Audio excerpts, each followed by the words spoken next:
second person who was shot arrived at a nearby hospital. As we learn more, we'll let you know. 30-year-old Eric Eugene Washington promised his mother, Corrine Goodman, he would do What's better. going on, everybody? It's the Bayou City Report coming back at you with a quick story about a man who's been convicted for scamming women out of $1.6 million in the city of Houston. He also posed as a U.S. Army general. He's 52 years old. We have a man by the name of Fola Alabi, who pleaded guilty to conspiracy and money laundering, federal prosecutors have quoted. Now, this man is 52 years old, out of Richmond, Texas. I put a place or an area or a map for you to see where that location is. It's a suburb outside of Houston.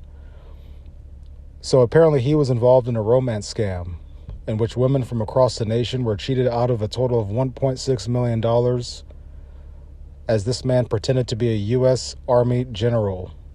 Okay? Scandalous. This individual pleaded guilty last week in Rhode Island, in the U.S. District Court of Rhode Island. Yeah, so I mentioned he got convicted up there. But according to prosecutors, someone often posing as a general stationed overseas befriended women online.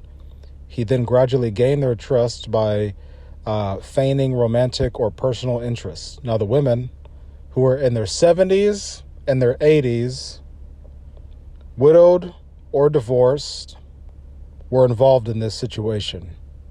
Okay? They were persuaded to send cash or checks to addresses and companies controlled by this individual, okay, who lived in Richmond, Texas at the time. So then the money that he received was then deposited into bank accounts that he controlled before quickly withdrawn or transferred. Federal agents who caught the suspects found his cell phone with photographs and videos of packages containing cash and checks he had received from the victims. Okay, the victims themselves were from Rhode Island, Tennessee, North Carolina, California, West Virginia, Wisconsin, Arizona, Texas, Idaho, and South Dakota. There was an Arizona woman who lost $334,000, according to her affidavit. There was another Rhode Island woman who lost $60,000 before she figured out what happened, and there was a request for another $240,000.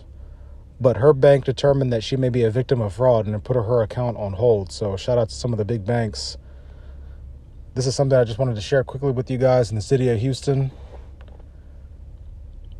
Stop looking for love in the wrong places.